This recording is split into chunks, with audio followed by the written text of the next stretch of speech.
بسم الله الرحمن الرحيم وبه نستعين الحمد لله رب العالمين والصلاة والسلام على سيد المرسلين وعلى آله وصحبه أجمعين ومن تبعهم بإحسان إلى يوم الدين. أعوذ بالله من الشيطان الرجيم. بسم الله الرحمن الرحيم. إن الدين عند الله الإسلام.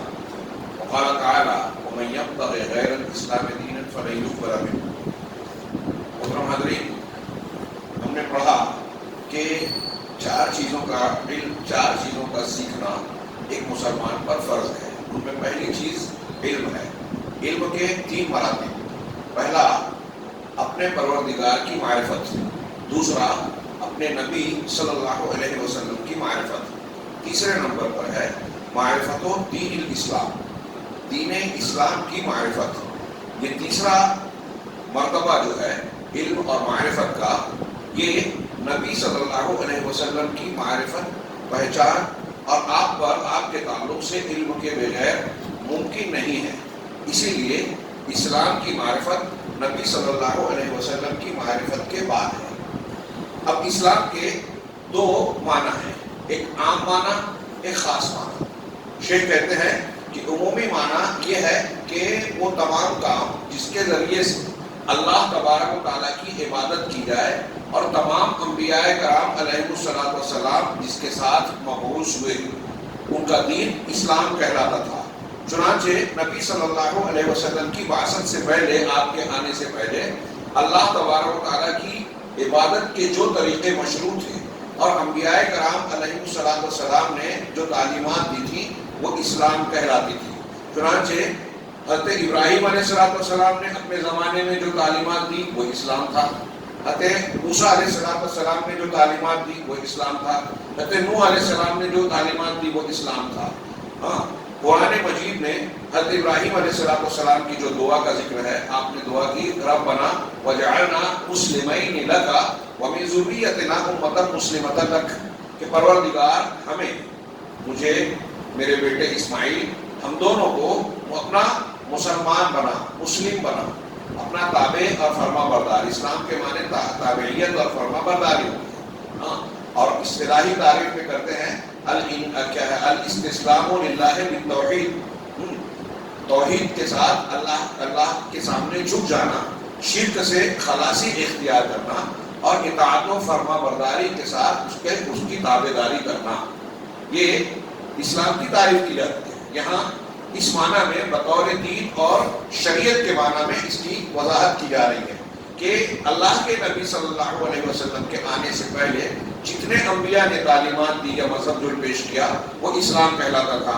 جس میں سے ایک مثال حضرت ابراہیم علیہ السلام کی دے رہے ہیں کہ مجھے اور ہم دونوں کو، یعنی مجھے اور اسماعیل کو تو اپنا مسلم بنا اور ہماری ذریت کو بھی، ومن ذریتنا امۃ مسلمۃ لک، ہماری ذریت میں سے یا ہماری ذریت کو اپنے لیے مسلم قوم اور امت بنا. چنانچہ یہ حضرت ابراہیم علیہ السلام کے زمانے میں تھا. اب نبی صلی اللہ علیہ وسلم کی بعثت کے بعد اسلام خاص ہو گیا ان تعلیمات کے ساتھ جن کے ساتھ نبی صلی اللہ علیہ وسلم بھیجے گئے. آج ہم اور آپ اسلام صرف اس دین کو کہیں گے جو اللہ کے نبی صلی اللہ علیہ وسلم کا لایا ہوا دین ہے. اس سے پہلے کے جتنے انبیاء کے ادیان تھے، اگرچہ وہ انبیاء برحق ہیں لیکن وہ منسوخ ہو چکے. اور اس دین کو جب ہم اسلام کہہ رہے ہیں تو اب کوئی شخص اگر موسیٰ علیہ السلام کی تعلیمات پر عمل کر رہا ہے، حضرت عیسیٰ یا کسی اور پیغمبر کی طرف اپنی نسبت کر رہا ہے تو وہ مسلم نہیں کہلائے گا. کیوں نہیں کہلائے گا؟ اس لیے کہ وہ آخری نبی جناب محمد رسول اللہ صلی اللہ علیہ وسلم کو نہیں مان رہا ہے اور آپ پر نازل ہونے والی کتاب پر بھی ایمان نہیں رکھتا. اسلام اللہ کی طرف سے نازل شدہ تمام چیزوں کو، تمام انبیاء کو ماننے کا نام ہے. اب یہودی آج اپنے آپ کو مسلمان نہیں کہہ سکتے اس لیے کہ نبی صلی اللہ علیہ وسلم کو اور حضرت عیسیٰ دونوں کو نہیں مانتے. عیسائی حضرت جناب محمد رسول اللہ صلی اللہ علیہ وسلم اور قرآن کو نہیں مانتے، لہذا وہ مسلمان نہیں ہوگا، نہیں کہلا سکتے. بلکہ ان کو اصطلاح میں ہم اہل کتاب کہتے ہیں. اور جو شخص نبی صلی اللہ علیہ وسلم کے بارے میں اب آپ کی بعثت کے بعد سن لے اور آپ پر ایمان نہ لائے تو وہ شخص جہنمی ہے. یہ خود نبی کریم صلی اللہ علیہ وسلم نے فرمایا، مسلم شریف کی روایت ہے، کل میں نے پیش کیا تھا کہ اس ذات کی قسم جس کے قبضے میں میری جان ہے، میرے بارے میں کوئی مسلمان، کوئی یہودی، کوئی شخص سنتا ہے، کوئی یہودی ہو یا نصرانی، اور پھر مجھ پر ایمان نہیں لاتا تو وہ جہنم میں داخل ہوگا۔ اس سے ہمیں یہ بات معلوم ہوئی کہ دین کا نام اسلام جو عمومی طور پر تھا وہ نبی کریم صلی اللہ علیہ وسلم سے پہلے تھا۔ تمام انبیاء کا دین دین اسلام تھا۔ اپنے اپنے زمانے میں جس نبی کا دور تھا اس نبی کو ماننے والے مسلم کہلاتے تھے، لیکن محمد رسول اللہ صلی اللہ علیہ وسلم کے آنے کے بعد صرف آپ کے ماننے والے امت محمدیہ ہی مسلم ہے۔ وَهَذَا الدِّينُ الَّذِي هُوَ الْإِسْلَامُ، اور یہ دین جو اسلام ہے اس میں ال لگا ہوا ہے عربی زبان کے قاعدے میں، الاسلام۔ یہ ال یہاں خاص خصوصیت کا معنی دیتا ہے کہ محمد صلی اللہ علیہ وسلم، نبی صلی اللہ علیہ وسلم جو دین لائے ہیں، ھذا ھو الدین الذی، یہی وہ دین ہے جو اپنے ماننے والے کو بلندی عطا کرتا ہے، ان کو فائدہ دیتا ہے، دنیا میں اس کی جان و مال کو تحفظ دیتا ہے، اور اس کے ماننے والا ہی آخرت میں اللہ کے عذاب سے محفوظ رہے گا۔ اور یہ وہ دین ہے جس کے بغیر اللہ تبارک و تعالیٰ کسی اور دین سے راضی نہیں ہوگا۔ اللہ نے فرمایا ان الدین عند اللہ الاسلام، اللہ کے نزدیک پسندیدہ دین الاسلام ہے۔ یہاں اچھی طریقے سے عمومی اور خصوصی معنی دھیان رکھیے، یہ دوسرا خاص معنی ہے۔ اب کوئی کہے کہ حضرت ابراہیم کا دین اور حضرت موسیٰ علیہ السلام کا دین بھی اسلام ہے، لہذا میں توریت والی تعلیمات پر چلوں گا اور میں مسلم ہوں، نہیں چلے گا۔ یہاں جو کہا گیا اللہ کے نزدیک الاسلام ہی پسندیدہ دین ہے، وہی قابل قبول ہے، تو اس کا مطلب وہ الاسلام سے مراد محمد صلی اللہ علیہ وسلم کا لایا ہوا دین ہے۔ چنانچہ دین کو محصور کر دیا اللہ تبارک تعالیٰ نے نبی صلی اللہ علیہ وسلم کی لائی ہوئی تعلیمات کے ساتھ، اس لیے کہ آپ نے جو تعلیم اور دین پیش کیا اس نے اپنے سے پہلے کے تمام ادیان کو منسوخ کر دیا۔ چنانچہ اب اسلام بطور دین محصور ہے، مقصور ہے نبی صلی اللہ علیہ وسلم کی تعلیمات پر۔ اسی طریقے سے اللہ تعالیٰ کا یہ ارشاد بھی اسی معنی میں ہے۔ اللہ نے فرمایا وَمَن يَبْتَغِ غَيْرَ الْإِسْلَامِ دِينًا فَلَن يُقْبَلَ مِنْهُ، جو اسلام کے علاوہ کوئی اور دین کو اختیار کرے گا، چاہے گا، تو اللہ کے یہاں کبھی قبول نہیں کیا جائے گا۔ وَهُوَ فِي الْآخِرَةِ مِنَ الْخَاسِرِينَ، اور آخرت میں وہ نقصان اٹھانے والوں میں سے ہوگا۔ بہت اچھی طریقے سے یہ سادی سودی اور سمپل یا ہلکی پھلکی بات نہیں ہے، بہت اہمیت کی حامل بات ہے، اور ہمیں اس تناظر میں بھی اسے سمجھنا چاہیے کہ آج اگر ہم نجات کا راستہ اختیار کرنا چاہتے ہیں تو نبی صلی اللہ علیہ وسلم کا دین ہی ہمیں اختیار کرنا ہوگا۔ یہ یہاں اسلام اپنے خاص معنی میں ہے جو محمد صلی اللہ علیہ وسلم کا دین ہے، اور یہی وہ دین ہے جس سے اللہ تعالیٰ خوش اور راضی ہے۔ قرآن میں اللہ نے فرمایا، مشہور آیت ہے، الیوم اکملت لکم دینکم واتممت علیکم نعمتی ورضیت لکم الاسلام دینا، آج کے دن میں نے تمہارے لیے تمہارے دین کو مکمل کر دیا اور اپنی نعمت کو پورا کر دیا، اور تمہارے لیے بطور دین اسلام کو پسند کر لیا۔ اللہ نے کہا کہ دین کو بطور اسلام پسند کر لیا۔ اب یہاں رک کے میں تھوڑا سا ایک اشارہ کرنا چاہتا ہوں کہ کچھ لوگ کہتے ہیں نا کہ سارے مذہب سچے ہیں، اچھے ہیں، تمام ادیان کو اچھا کہتے ہیں۔ اچھی تعلیمات دنیا کے ہر مذہب میں کچھ نہ کچھ ضرور ہے، لیکن سارے مذہب دین حق نہیں ہے۔ کسی بھی مذہب کو آپ اختیار کر کے کامیاب ہو جائیں، سرخرو ہو جائیں، جہنم سے بچ جائیں، ہرگز ایسا نہیں ہے۔ یہ آج کے زمانے کا بہت بڑا فریب، بہت بڑا دھوکہ ہے۔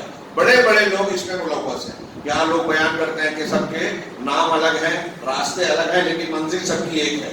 تو ایک مثال دیتے ہیں کہ بھائی ایک چھت پہ چڑھنا ہے تو کوئی سیڑھی سے چڑھ رہا ہے، کوئی جو ہے رسی لٹکا کے اس سے چڑھ رہا ہے، کوئی اس چھت کے بغل میں موجود درخت پر چڑھ کے اس پہ چڑھ رہا ہے، کوئی کسی اور چیز کو سہارا بنا کے چڑھ رہا ہے۔ چڑھ سب رہے ہیں چھت پر، لیکن راستے الگ الگ ہیں۔ یہ بالکل دھوکہ ہے، غلط ہے۔ کیسے؟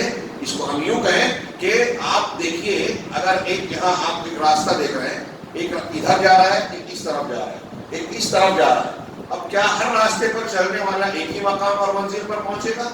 سوال ہی پیدا نہیں ہوتا۔ اسلام مورتی پوجا یا اللہ کے علاوہ کسی اور کی پرستش کو شرک کہتا ہے، سب سے بڑا ظلم اور سب سے بڑا گناہ کہتا ہے۔ دوسرے مذہب میں کہیں دیوی دیوتاؤں کو، کہیں نبیوں کو، کہیں کسی شخصیت کو، کہیں شجر حجر کو پوجنا جو ہے عبادت ہے، پوجا ہے، نیکی ہے. ان کے یہاں جو نیکی ہے وہ یہاں سب سے بڑا گناہ ہے. دونوں ایک کیسے ہو سکتے ہیں؟ دونوں سچ کیسے ہو سکتے ہیں؟ ہمارے یہاں قربانی کرنا ایک عبادت ہے. عید الاضحیٰ کو ہم قربانی کرتے ہیں. اس پر ہمارے برادران وطن کو اعتراض ہے. جین مذہب جو ہے خون بہانے کو مہاپاپ کہتے ہیں. دونوں کیسے صحیح ہو سکتے ہیں؟ ہاں، ہندو مذہب کہتا ہے کہ ہر چیز میں اللہ ہے، بھگوان ہے، پرماتما ہے. آپ کے اندر ہے، میرے اندر ہے، دنیا کی ہر چیز میں ہے. قرآن کہتا ہے قل هو اللہ احد، اللہ ایک ہے، اللہ الصمد اور الصمد ہے، اور اللہ خالق ہے، باقی ساری چیزیں مخلوق ہیں. قرآن کی متعدد آیتیں کہتی ہیں خالق اور مخلوق ایک نہیں ہے، دونوں جدا جدا ہیں. پوری کائنات اللہ سے الگ ہے، دونوں میں مباینت ہے. دونوں ایک کیسے ہو سکتے ہیں؟ لہذا یہ بہت بڑا دھوکہ ہے. ایک چیز یہاں حلال ہے، یہاں حرام ہے. دونوں صحیح کیسے ہو سکتے ہیں؟ بہرحال اللہ تبارک و تعالیٰ نے بطور دین اسلام کو پسند کیا. اب اگر کوئی اور شخص کوئی اور دین کو اختیار کرتا ہے تو وہ اپنے آپ کو کتنی بھی خوش فہمی میں مبتلا رکھے اور یہ سمجھے کہ میں سچا ہوں، اچھا ہوں اور میرا دھرم ٹھیک ٹھاک ہے، وہ اللہ تعالیٰ کا پسندیدہ دین نہیں ہے. اللہ نے ہم کو پیدا کیا. میں اکثر مثال دیتا ہوں کہ اگر یہ ایک موبائل ہے، یہ جس کمپنی کا یہ موبائل ہے، اگر یہ بگڑ گیا تو اسی کمپنی کی طرف، اس کے انجینئر کی طرف، کیٹلاگ کی طرف آپ رجوع کریں گے نا. آپ یہ مشین وہاں سے خریدیں، یہ جس کمپنی سے خریدیں گے اس کے آپریٹنگ اور استعمال کے طریقے کو اسی سے سیکھیں گے. کوئی اور مشین خریدیں گے، جرمنی کی کوئی مشین آپ خریدیں تو امریکہ کی کمپنی سے اس کے استعمال کا طریقہ نہیں سیکھتے. اب اس کائنات کو ہم کو آپ کو بنایا اللہ نے ہم کو بنایا، تو کوئی اور بتائے گا کہ ہم کو زندگی کیسے گزارنی ہے، کوئی اور بتائے گا کہ کون سا دھرم اور مذہب اختیار کرنا ہے. جب اللہ نے بنایا تو اللہ تعالیٰ ہی بتائے گا کہ کون سا دین مذہب اس کا پسندیدہ ہے، وہ کس طریقے سے چاہتا ہے کہ ہم اور آپ زندگی گزاریں. اللہ تبارک و تعالیٰ کا پسندیدہ دین اسلام ہے. یہ قرآن نے بیان کیا، اللہ کے پیغمبر نے بیان کیا. قرآن اور پیغمبر اللہ کی کتاب اور اللہ کے بھیجے ہوئے رسول ہیں. اس کی بہت ساری دلیلیں ہیں. دنیا کا کوئی بھی موٹی سے موٹی عقل والا، باریک سے باریک چھان کر کوئی چیز کو قبول کرنے والا اگر چاہتا ہے تو یہ معلوم کر لے کہ سچائی کیا ہے. جب وہ اللہ کے رسول کو وہ تحقیق کرے گا تو معلوم ہوگا، ہر طرح سے معلوم ہوگا کہ آپ سچے رسول ہیں. اور جب آپ سچے رسول ہیں تو آپ کی تعلیمات غلط نہیں ہو سکتی. آپ جو کچھ پیش کر رہے ہیں وہ اللہ کی طرف سے پیش کر رہے ہیں. لہذا اللہ نے جب ہمیں بنایا ہے تو رسول کے ذریعے سے اللہ نے بتایا کہ وہ تم سے اور ہم سے یہ چاہتا ہے کہ اس مذہب کے طور کے مطابق زندگی گزارے، تبھی اللہ تعالیٰ تمہیں کامیابی سے نوازے گا. چنانچہ یہ اسلام ہے جس کو اللہ تعالیٰ نے پورا اور مکمل بنایا ہے، اور یہی وہ دین ہے جس کو محمد صلی اللہ علیہ وسلم لے کر آئے ہیں. شیخ روحانی آخری 2-3 لائن میں کہتے ہیں کہ یہ معاملہ آج کے موجودہ زمانے میں، یہ جو سادی سودی بات ہم نے سنی ہے، آپ نے سنی پڑھی، یہ بہت اہمیت کی حامل ہے اس زمانے میں ہم زندگی گزار رہے ہیں. میں نے وہی جو اشارہ کیا کہ بہت سارے لوگ دین اور مذہب کو ثانوی چیز سمجھتے ہیں. کھانا پینا، نوکری، ملازمت، بیوی بچوں کے معاملات، بازار کے لین دین، یہ ان کے نزدیک زیادہ وقت طلب ہے. ہمارے یہاں مسلمان بھی دین کو سیکنڈ نمبر پر رکھتے ہیں. پہلے زندگی کی دوسری مصروفیات اور ضروریات، گھر بار، بال بچے، دین دوسرے نمبر پر. ہم آگے کے دروس میں اور مختلف موقعوں پر سنتے رہتے ہیں کہ صحابہ کرام کا معاملہ اس کے الٹ تھا. ان کے نزدیک دین مقدم تھا، یہ چیزیں الگ تھی. دین کے لیے ان چیزوں کو قربان کیا جا سکتا تھا، ان کے لیے دین کو قربان نہیں کیا جا سکتا. تو یہ معاملہ دین ہمارا اسلام ہے. اس دین کی معرفت حاصل کرنا ایک انسان کے لیے کامیاب ہونے کی خاطر بنیادی تعلیم کا حصہ ہے. ہم نے جو چلا کہ 5 چیزوں کا علم سیکھنا ہر انسان کے لیے ضروری ہے. ان میں پہلی چیز علم ہے، اور علم میں 3 بنیادیں ہیں: رب کی معرفت، نبی کی معرفت، دین اسلام کی معرفت. لہذا یہ ایک مسلمان کو عقیدہ بنانا چاہیے کہ لوگوں کے لیے کوئی دین درست اور صحیح قابل قبول نہیں ہے مگر وہی دین جو محمد صلی اللہ علیہ وسلم لے کر آئے ہیں. اور اللہ عز و جل کسی سے کوئی بھی دین قبول نہیں کرے گا مگر صرف وہی دین جو نبی صلی اللہ علیہ وسلم لے کر آئے ہیں. لہذا یہ طے ہو گیا کہ ہمیں اسلام کی تعلیمات سیکھنا ضروری ہے، اسلام کی معرفت حاصل کرنا چاہیے. یہاں شیخ روحانی نے ان 3 چیزوں کی وضاحت کی. اس کے بعد محمد بن عبد الوہاب رحمہ اللہ نے کہا کہ رب کی معرفت، نبی کی معرفت اور اسلام کی معرفت ہمیں اور آپ کو حاصل کرنا چاہیے، اور آگے کہا بالادلہ، دلائل کے ذریعے۔ یہ تھوڑی سی تفصیل طلب بات ہے اور بہت اہمیت کی حامل بات ہے۔ دلیل سے کسی چیز کو سیکھنا یہ تقلید سے کسی چیز کو ماننے کی ضد ہے، اور آج ہمارے یہاں بہت سارے لوگ تقلید کے دلدادہ ہیں اور وہ عقائد کے معاملے میں بھی یہی روش اختیار کرتے ہیں۔ انشاءاللہ کل کے درس میں ہم اس کی تھوڑی سی تفصیل پڑھیں گے۔ میں چاہوں گا کہ اس کی اہمیت کے پیش نظر آپ اس کو بھرپور توجہ کے ساتھ جو ہے اس میں حاضر رہیں اور اس کو سماعت فرمائیں، اس کو سمجھنے کی کوشش کریں۔ اللہ تبارک تعالیٰ ہمیں دین کی صحیح سمجھ عطا فرمائے، اس پر عمل کی توفیق دے۔ وآخر دعوانا